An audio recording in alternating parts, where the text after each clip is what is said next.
Welcome in, everybody, to the Jays Digest pregame show. I'm your host, Peter Vryonis, alongside host Nick Gosse. And I want to thank you all for tuning in today. We got the rubber match, the final game of the Kansas City Royals and the Toronto Blue Jays series at Kauffman Stadium today. First pitch, sorry, I'm mixing it up with basketball. I was about to say tip-off. Still in March Madness mode. First pitch is about 30 minutes away, about 30 minutes away. So we're gonna bring you right to first pitch, and I cannot wait for this game. Kevin Gausman against who's on the mound? Is it Gibson? Jordan Lyles today. Lyles. Yeah. So another former Oriole right there that gets crushed by a lot of current Blue Jays in the lineup. So I cannot wait for this one. What's up, Shane, Nick, Calvin, Owen, spamming the Peter and Nick emotes. What's up? Hope we're all doing well. And yeah, today's an exciting game. And again, Peter's not at his normal setup, so the lighting is the only thing that might be a bit off compared to usual. But we're happy that he's here, happy that you're back. And let's just get into lineup previews. Like I said, we'll take you up to as close to first pitch as possible here. And this weird afternoon game on Thursday, the day before Good Friday. But let's get into it. Hope you're all doing well. Shane, Nick, Calvin, Owen. Lineup preview today. Jay's lineup is definitely the weirder and the worst lineup of the season, but it makes sense given the short turnaround from yesterday. Yesterday night's pretty, crazy game. But Bo Bichette leading off with George Springer getting the day off. Vladimir Guerrero Jr. at DH for the second time in 4 games. Dalton Varsho hitting 3. Chapman cleanup. Merrifield, Bell, who has struggled mightily. Danny Jansen, Kevin Biggio, and Kevin Kiermaier in the 9-hole. Peter, what are your thoughts on this lineup? Do you like the changes they made, giving some guys some rest? I would have liked to see Vladimir Guerrero at first with Kirk DHing, but I guess this will do. I would like to see Santiago Espinal in the lineup as well. I mean, Kevin Biggio played yesterday. I don't think there's any need to put him in right field today. You could have kept Whit Merrifield out there. He's been very good in the outfield so far in whatever time that he's played there. So I would have gone with Espinal at second and Merrifield in the outfield. I don't really think the righty-lefty matters too much in this game because, I mean, it's the Royals. You got a game coming up tomorrow against the Angels. It's a quick turnaround. You're traveling, but I do suspect that Espinal will be in there all 3 games against the Angels, just because there are going to be lefties on the mound each and every game of those three. So I don't know. It's a bit of a weird choice, I guess, because Biggio's not going to play the next 3 games. That's why they're giving him another start here, but kind of a head scratcher. Yeah, that is definitely the reason. Like you said, the 3 lefties coming up. And again, I would have liked to see Kirk in there, but I'm sure he'll be pitching or playing a lot against the lefties as well next series with a short turnaround. Again, we don't have a day out. And Belt won't be in there either. Exactly. So I guess that's why they're doing this, yeah. Yeah, and I don't know. It'd be interesting. Calvin saying, I wish we had the Rays schedule. Yeah, the Rays are 6-0, but again, it all evens out. It'll all even out by the end of the season. They're starting off early, and I'm kind of happy we got some competitive games at the start. We're already kind of showing some form of resilience after starting the season 1-3. And if you look at the bottom there, St. Louis, they're 2-4, so they've lost 3 straight after their hot 2-1 start against us. They lost, I think it's to the Braves, you said. So let's get into the Royals lineup now, which includes Bobby Witt Jr., Melendez, Perez, Pasquantino, Edward Olivares, Massey, Dozier, Prato, Eaton, with Jordan Lyles taking the hill. And again, they've been changing the lineup up a good bit. Salvi Perez is out of the lineup after his pretty poor game yesterday. But what are your do you have anything taken away from this lineup? Of course, also we got to mention Gausman's taking the hill today, facing this lineup right here. It's probably the best that they can roll out. I mean, let's be honest, they don't have too many bats that could do damage apart from maybe Bobby Witt Jr. MJ Melendez is pretty solid. Sal Perez, and then Vinny Pasquantino, then it just falls off after that top 4. So I think their top 4 is very good. It's a good building block to what they're trying to do over there in Kansas City. But the Jays should go out there and take this game by the horns and really, really show it to the Royals. I mean, no letting them in the game, no easing back. I mean, go out there and take it away from them right away. Yeah, I agree. And we don't have another off day until I think 5 days from now when you played, of course, 3 or 4 straight. So it's pretty important that Kevin Gausman hopefully goes deep into this one. And so we have a rested bullpen for tomorrow's game because Jordan Romano pitched back-to-back days. Eric Swanson pitched back-to-back days. So getting him some rest and hopefully having Kevin Gausman go long. Though it's early, none of that really truly matters, but I know John Schneider is probably thinking about it. Nick, you going to any games in May? I might be going in early May. I think if I do go, though, it's going to be in late April, so late of this month if I do go.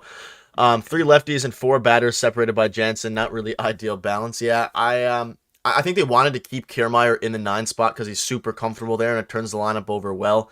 I don't think they want to bet Biggio any higher, and I mean, I wouldn't put Belt any higher. So that's probably why they did that, but I agree with the whole balance thing. But let's get into the rapid fire questions now. And Peter, I don't know if you have any rapid fire questions made up. If not, then I'll come up with mine, but I can pop up the lineup here, or do you already have one? Well, I just want to touch on the bullpen a little bit before we get into our rapid fire questions here.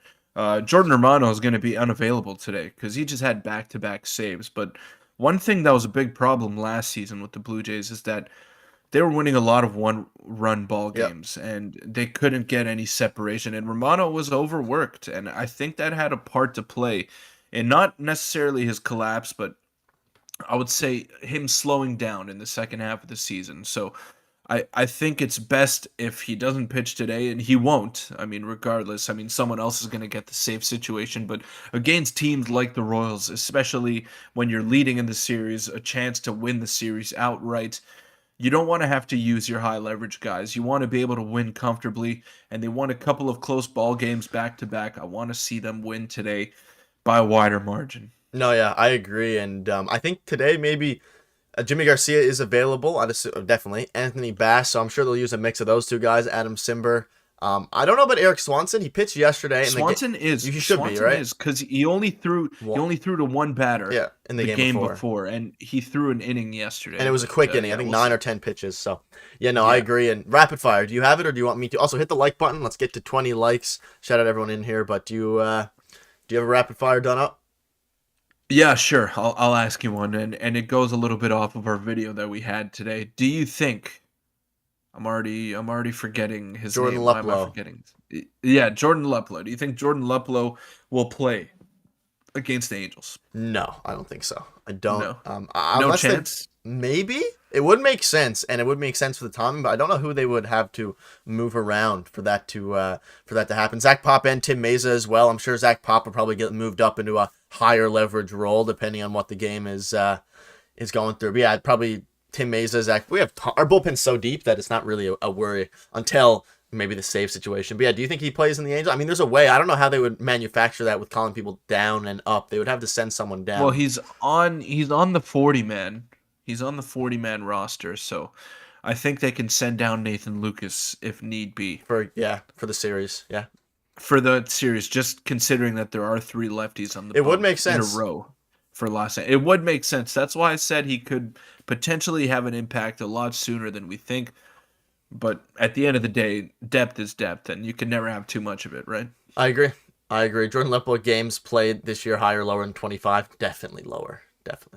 25. Yeah, I'd go lower as well. I'll stay on a similar topic to that. What are your thoughts on Nathan Lucas not playing any games yet so far in the season? I'm not really surprised, but I know a lot of people on Twitter were a little bit surprised about him not getting any run. Biggio's getting all of it. Today would have been a game maybe to have him play because he's surely not playing the next 3 games, but they decided to throw Biggio out there and right where Lucas is a much better defender, though Biggio's obviously, in theory, the better hitter. Yeah.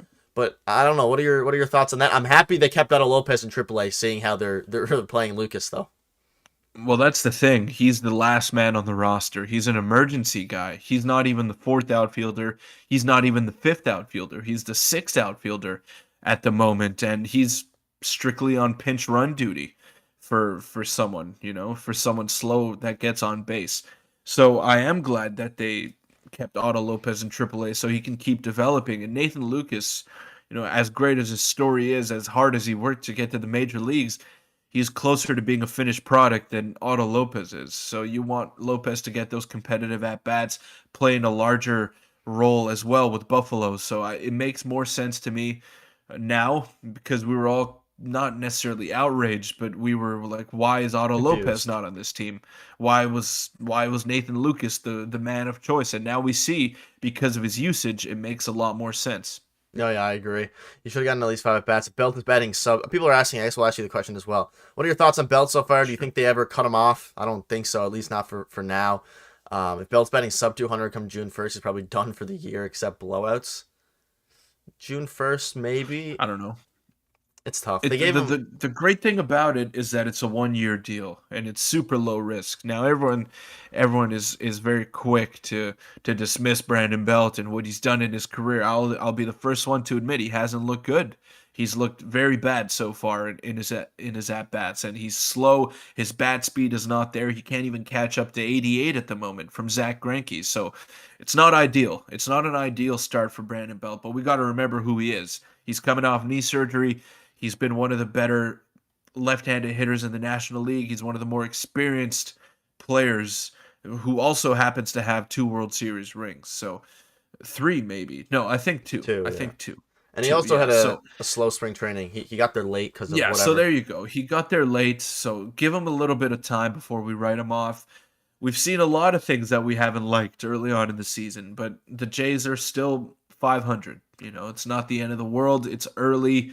I'll give him a little bit more time before I kind of write him off, but I don't know. Hasn't been too encouraging so far. No. What's up, Nick? Nick's saying Shane Turner. Belt will get a longer leash since he's a vet. Yeah, he'll definitely get a long. And he's shown in the past that he's done well. The last season was pretty bad. It's not an NFL season. We don't need to make a change after a handful of games. Yeah, there's tons of time. And I mean, 2 days ago, everyone was panicking about the Blue Jays losing their seasons. A lot of people were saying, "Oh, the season's whatever, this and that." And now here we are, 2 games later, back-to-back wins at 500 and ready to only 1 game back of the wild card spot, which is way too early to talk about that, though. Another thing we got to remember is that he's had good at bats. Okay, he's striking out. He's had 13 plate appearances, I believe. He struck out 8 times. That's a big number. That's a lot. But those counts when he is striking out, they're 3-2 counts. They're 2-2 counts. So he's seeing a lot of pitches. I'm not saying he's getting closer, but he's getting there. He'll get there eventually. He should have had more spring training at bats. Definitely. I think the Jays kind of messed up in that regard. They should have got him there a little bit earlier. They should have got him into game action a little bit earlier as well. But I don't know. I've liked some aspects. Like his patience is there. He knows how to work a count. He could fight pitches off, but his timing is just not great right now. So he needs to work that a little bit. But I think he will. He's a veteran guy. He's been around. I'm not worried. Yeah. How many games before you write him off? Someone asked. I mean, I don't know if you have a number. I'd go mid-season. Probably mid-season. If he's still striking out 50% of the time, then yeah. And just have him as a maybe you go for Joey Votto. Yeah. Maybe you go for Joey Votto. That'd be a story. If that's the case, Belt should have started in the 15-day injured list. Otto could have been the 26th man. Yeah. I don't know. It's interesting. And I guess do you want to have one last rapid fire before we move on to the bold predictions for today's game? If you don't, can't. I'll ask one. Okay. You got it. No, you got yours. Go for it. No, I don't. You don't have one? I don't have one. I don't have It's the question I ask you every week or so. I'm going to keep asking it because it changes. Sure. Who's been most impressive for you so far? I asked this probably about a week ago now. Who's been most impressive for you so far? Obviously, I think Matt Chapman is probably the answer. I guess we'll go from a pitcher and a fielding perspective. And chat, let us know who's been most impressive for you, pitching-wise and in the field. As great as Matt Chapman has been, I was expecting a big year out of him. Not to this magnitude, not 550 at the plate, not crushing the ball to all fields, not him not striking out. So I would say Matt Chapman, but I've been so enamored with Dalton Varsho and what he's done. Yeah. And I got to throw Vladdy in there as well. I mean, Varsho, Chapman, and Vladdy have been the 3 standouts on the offensive end for me.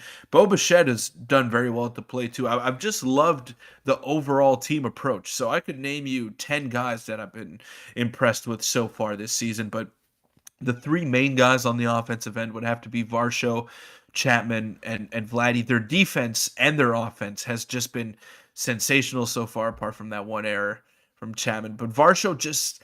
man, he does it all. He's a complete player. He adds a whole new wrinkle to this ball club, and I loved what I've seen out of him so far. Already .3 WAR in 6 games played.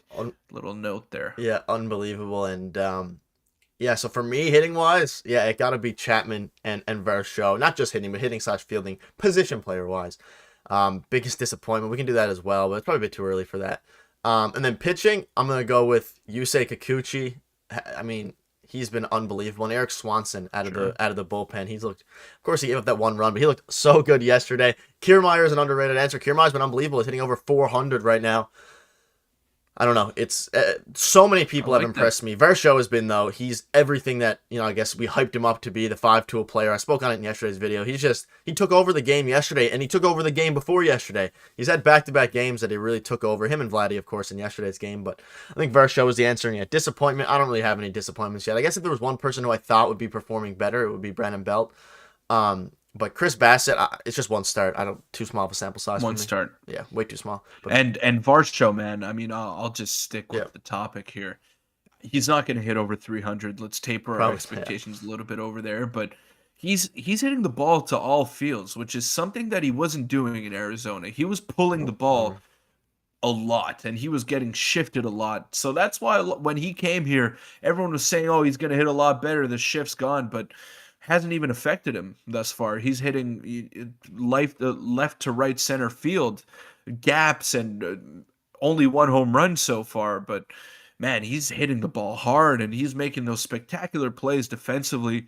I've loved what I've seen out of him. The base running ability, just the baseball instincts in general, and I can't say enough about him. He's just been so impressive. I agree. Make sure to hit the like button as well. Good shout the Swanson in the bullpen has been the difference maker. Yeah, he's been unbelievable. That splitter is nasty. And let's move on now to the bold predictions for today's game as we're around 10 minutes away from first pitch. And we'll wrap up a couple minutes before first pitch so we can let you guys watch that and I can grab some food before the game. But Peter, what is your bold prediction for today's game here with Kevin Gosse taking the hill? And we'll also do our score predictions at the end.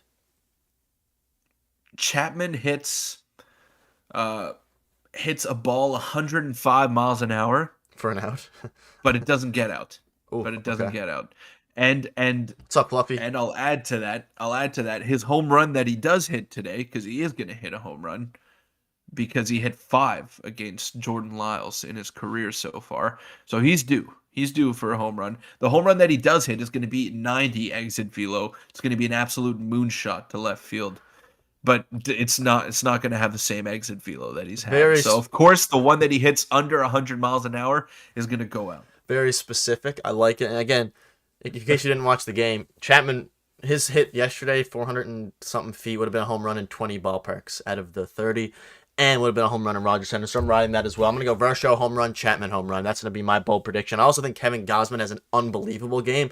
I'm talking maybe even 8 innings, 7 or 8 innings. Because I do think they let him go. If he's rolling, I don't think, hopefully, John Schneider doesn't pull him early. Because obviously, if we can save the bullpen a bit for next series, because as early as it is, bullpen management is still very important. As we saw last year, the bullpen got overworked and it hurt them a lot in the end. We don't have many off days now. Baseball is a grind. What's up, Mike? Bassett and Brios versus the Angels is going to be hide behind the sofa stuff. You'll have to be a brave fan to stay up for the games. I truly believe that Jose Brios is going to be okay. I don't know what it is. I just think he's going to be fine. I think so too. He's just got to pitch lower in the zone, because he was leaving it up, What's up, Rashid? and easy to crush. Thanks, Brosif. I love exit velo. I love it. It's a big thing for me when I look at a player. I just love watching exit velos. It's something that interests me. And it's something they talk about now touch, every broadcast. It's important. It's Yeah. very important. It's a good way to differentiate players. But I'll touch on Kevin Gausman here a little bit further. I think he doesn't really have a leash today. He can go as long as he wants, because there's that off day after the Angels series. So everyone gets pushed back a start. So after this Gausman start, you got Bassett, you got Barrios, you got Kikuchi in the 3 games against the Angels. So that's going to be tough. Need to win today. Hopefully they can go 6-4 and win that series as well. But then you're lining up after the off day with Manoah, Gausman, and Bassett. So it looks good. That's a good point. That's a very good point. And again, let's just also throw it out there that for all you scared, I know it's Barrios, Bassett, Kikuchi, kind of the 3 biggest question marks. The Angels rotation going up isn't great either with 3 lefties. It's probably, I forget who it is. I saw it, but it's Sandoval's very he is good. Very good. It's Sandoval, Quijada, who gave the Jays some fits last year. So they actually have a pretty decent rotation. It's him, Quijada, and Anderson. Is it Anderson, the guy from the Dodgers? Someone tweeted it, and I can't. Tyler Anderson. Yeah, I think he is going. I didn't see Quijada there, but either way, is it not Quijada? I think they have 4 lefties in their rotation. So it's Sandoval the 7th, Anderson the 8th. You're right about that. And on the 9th, it might be Quijada. It's not announced yet. So it might be. I thought I saw someone else. But yeah, you're very right about the first two. And again, those games will be fairly late for the streams. Besides on the 9th, what day is that? Friday. On Easter Day, we'll have an early stream for you. Is that Monday? That's Monday, right? April 9th. Yeah, I probably got my April 9th is Sunday. So yeah, Easter Sunday. We'll have a 307. Is it 407? 407. 407. Right. Exit Fields explain why some players have higher BABIPs than others. He just needs to throw more of a sinker, less fastball. What's up, Calvin? Bold prediction: under 3.5 pitchers used today. I like that a lot. We'll score 25 runs in the Detroit series.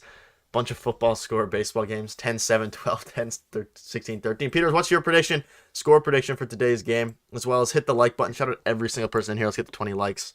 But I could not have been more wrong yesterday. I predicted a barn burner. Yeah. What was it? 14-5 yesterday. I guessed you did. What was my? I think my guess was 6-3. 6-2. 6-2. 6-2. Kind of close. Yeah, you're close. You're closer than me. Closer than me. I'll give you a you start today because I don't want to have to look like an idiot next pregame stream. 8-2.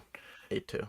8-2. Jays, of course. Sticking with the never gonna predict the Jays losing today. Barn burner. It's happening. Okay. 16-2 Blue Jays. Wow. I would love that. They break out. They got to break out, dude. They got to break out. There's going to be a game. Kevin Gausman is going 7 innings, and then Trevor Richards can pitch the last 2. I don't care. Go ahead. Low scoring. Our lineup isn't like Jordan Lyles. Jays are doing double digits. I think Chapman's going to have a crazy game. 4-2 out of Mike. 6-0 Jays. 8-4. Me and Nick are on the same area. 4-1 from Calvin. I think, yeah, like you said about, Manoah pitched, I'm sure the off day has something to do with it, pitched a lot of pitches yesterday, near 100 this early in the season. So I think Gausman is going to be the same. If he's at 90 pitches going into the 7th, I think they let him roll it out and see if he finishes it. 14-2. Let it ride, Peter. Bros have a shot. I'm sticking with it, man. I'm sticking with it. They're like due, and maybe the Jays don't like Jordan Lyles. But you know who does? Matt Chapman. And he's been hitting the ball better than anyone in the major leagues. So he's due today, man. He's due. All right, we'll move on to the Q&A. Any final questions you guys have for us? Or Peter, any final thoughts you want to say about today's game before we wrap up and let you go enjoy the game itself? And also check out our video from a couple of hours ago. It was a pretty cool news video. If you haven't seen the Rogers Center renovation to the Jays' new signing, go check it out. We should have a post-game depending on if the game is super exciting. Because if the game ends up being a sleeper, we already uploaded today anyway, so we just combine it to a news video tomorrow. But I'm also predicting a 2-homer game for Chapman. Yes. All right, Peter, any final thoughts in the game before we wrap up? I think a win here is pretty... Obviously, nothing is really super important this early, but it'd be nice to get a win with the uncertainties going forward. And Gausman versus Royals, I think we're minus 185 favorites, so... Yeah, no, you got to get the win today just because you're going up against a tougher than expected Los Angeles Angels team. They got a great lineup out there, obviously, and you got your 3 worst starters going in that series as well. So you got to get this game. You got to get some momentum heading into the home opener. And despite it being early, we know the pain of missing the playoffs by 1 game. And I'm not going to overreact on individual performances early on in the season from players. But I will overreact on games that should be won and games that are mismanaged and lost by factors that should not be happening. So I think a win is necessary today, despite it being early, and I think they do get it done. Is Bo default leadoff on Springer off days? Apparently, yeah. I think it's between Bo, Whit Merrifield, maybe even Kevin Kiermaier some days. But yeah, for now it's Bo Bichette. Final question. If Butcher's 6'1" brown hair, what does he weigh? I think the answer is meat. He weighs meat because he's a butcher. He weighs meat because he is a butcher. I have a question for you, Nick. So I know we were kind of consensus on not re-signing Matt Chapman before the season started.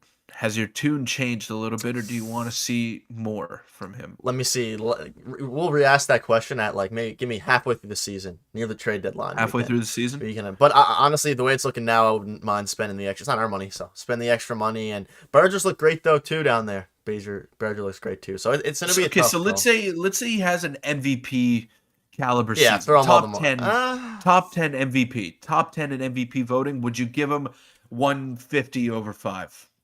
I think definitely, but I think it also kind of depends how we do with how the season goes. Because if we make the ALCS or even the World Series, then I feel like the Jays will be more inclined to run it back with him as our third baseman for the next however Sure. many years. But if they're still like struggling and they don't even like make the playoffs or something bad happens, they get eliminated early, then they'll probably be more hesitant knowing that they didn't do that with him. But like I think if they make it far with him there, they'll pay the money up just to have another couple of years of contention, even if the last 2 years are a bit of a fall off on the contract.